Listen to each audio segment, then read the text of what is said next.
Hey BC, how's it going? It's been a few weeks since my last video, so I thought I'd show you what I've been buying. Basically, this is what I'm listening to. Hope you can hear it. This is Bad Bad Not Good and Ghostface Killer. They put out an album last year, I think it was last year or at the end of the previous year, called Sour Soul. This is a version of that album, but just the instrumental tracks. This is a really nice listen. Hopefully you can hear it. I think it's limited to 500 copies, but yeah, it's still readily available online, so yeah, if you like it, you'll pick it up quite easy. Right, okay, a couple of record fair finds.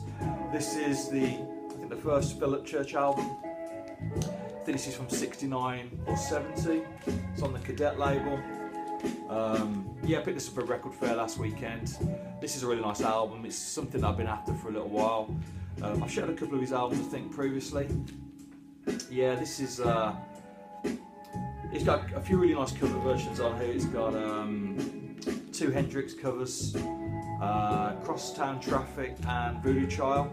But there's other more sort of jazz influenced tracks on here as well. This is a version of Spinning Wheel, which is obviously a big tune for a lot of artists at that time. You know, a lot of people covered that. But yeah, this is a nice record.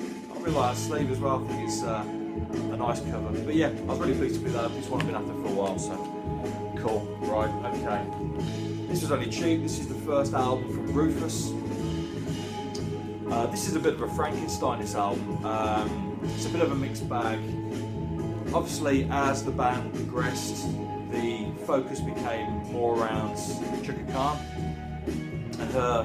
Obviously, she's obviously one of the great female vocalists.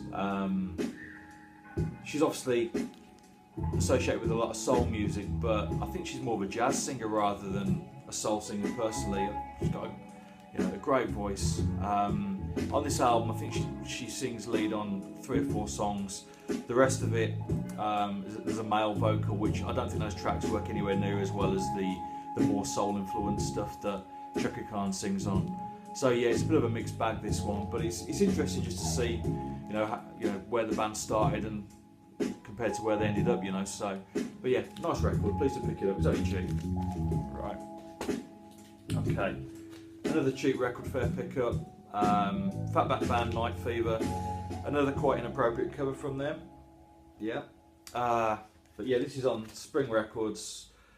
This, yeah, a nice, fun disco album, mid-70s. I think this is 75, 76. Yeah, so you know what you get with a Fatback Band. It's just good time music. The one thing I'll say about this though is that it has an absolutely appalling cover version. Yeah. Oh What a Night, December 1963. My God, it's awful. I mean, it's an awful song anyway, but yeah, this version doesn't add anything to it. It's a shocker. So yeah, if you're gonna listen to it, perhaps take it off before the last track. Right. Okay. This is something I picked up from a charity shop a couple of weeks ago. It's a compilation album. Compilation of stuff that was put out on the Unity label. You see this is on Palmer.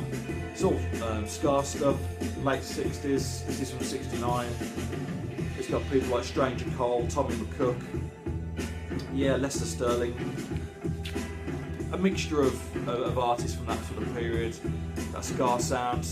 I saw this it was an Oxfam shop, so it's priced up a little bit as Oxfam shops are, as they do nowadays.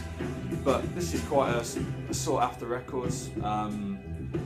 The vinyl itself was filthy, so I did actually, I feel terrible saying this, but it's a charity shop, and I did actually knock the guy down a little bit because I think we're going to talk through this, but it was priced at 20 quid, but I got it for 15 quid. It's obviously in decent condition, worth a lot more than that, So, but yeah, I've brought it home, cleaned it up, and the record looks great now. It's still got that sort of bacon and eggs thing going on with the sound. It sort of pops and crackles all the way through, but yeah, I'll probably say it's a VG copy. But yeah, pleased to pick it up. Something that you don't really see around that much.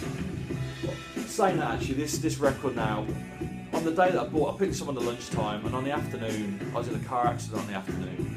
I won't go into the gory details, but my car's a total write-off. Somebody didn't look at a crossroads and yeah, just took me out basically.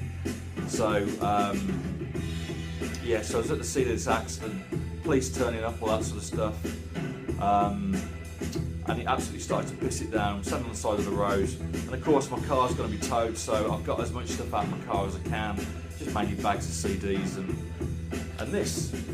And I say, as I took this out the car, he's absolutely pissed it down. You know, you've never known weather like it. So, despite the fact that I was really quite lucky to walk out of the accident unscathed pretty much,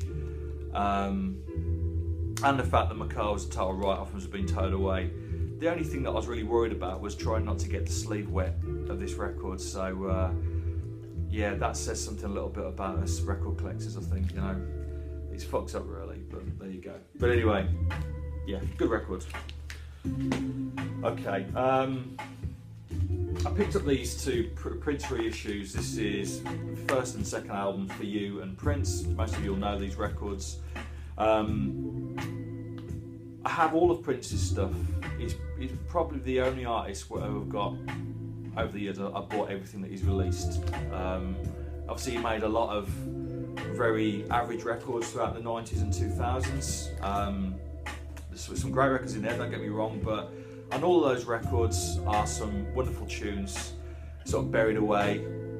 And hopefully now, following his death, you know, all that sort of stuff will be re-evaluated, and I'm sure that a lot of it will come to the forefront again. But yeah, I've got all of his stuff on CD. I've got a handful of stuff on vinyl as well, which I picked up over the years, but I've got everything on CD. So I wasn't going to buy these reissues. However, I've heard a lot of people saying how good they sound, basically. So it's no secret, following his fallout with Warner Brothers, that his back catalogue hasn't been remastered on CD or vinyl previously. So yeah, it really needs a proper overhaul. So I did pick these two up a couple of weeks ago, and they sound great.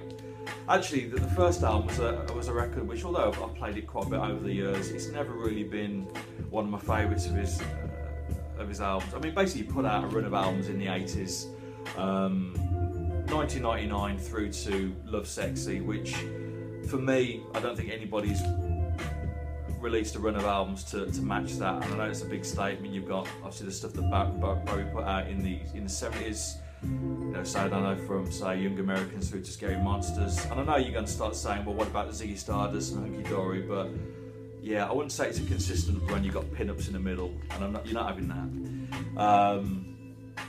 You got the Beatles as well, obviously. Actually, I read, I don't know, about 10 years ago, an article about Prince, and the writer basically said that Prince was to the 80s what Bowie was to the 70s and Beatles to the 60s, in the way that he was the only artist that was really pushing things forward, you know, with songwriting and the production of the records and such like. So yeah, so I perhaps agree with that. Stevie Wonder also put out that great run of records in the early 70s, didn't he? So there's a few artists that have sort of maintained that consistent standard for a period of time, but for me, Prince is the one that shines above everybody else. You know, I love those records. I say I love all his stuff. There's some shit in there, don't get me wrong, but you know, I'm not one of these fans that, you know, reckons that everything is fantastic. No, that's clearly not the case, but yeah, worth picking up if you haven't got the early 80s Prince stuff. But yeah, you know, obviously news of his death, you know, a few months ago was, well, I'm sure it's the way that many of you felt about Bowie and such like, you know, sort of about coming out of the blue, but hey ho, anyway, I didn't get into all that. Right. Okay, a couple of weeks ago I went to a car boot sale, and somebody just pitched up selling a load of albums for £3 each or 4 for a tenner. So all of these records were £2.50 each. So first up, you'll know this is the MC5, Kick Out the Jams. This is a late 70s UK press on Elektra, an album I've never owned before. Yeah, you know what that is. Great album. Yeah. Right, Axis Boulders love Jimi Hendrix. Never been a massive Hendrix fan. I've got Are You Experienced, and I've got Electric Ladyland, a few other bits and bobs, compilations and such like. I've never owned this album. This is a UK 1974 stereo press. Excellent condition. Yeah, so it's pleased to pick that up. I think the reason why I've never really got into Hendrix is because everybody's always telling me how good he is and how he's the best guitarist ever and all that sort of stuff.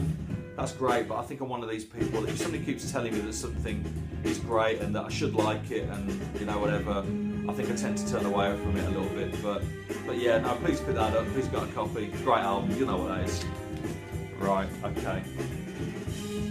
Xray Specs. Germ-free adolescence. Late 70s British punk.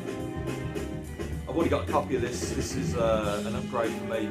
Great album. Great female vocalist. Polystyrene. Got stuff, you know, tunes that you'll know, perhaps. Identity is the big song on this for me. Yeah, a great album. Yeah, I was pleased to pick up a copy in such good nick for so cheaply.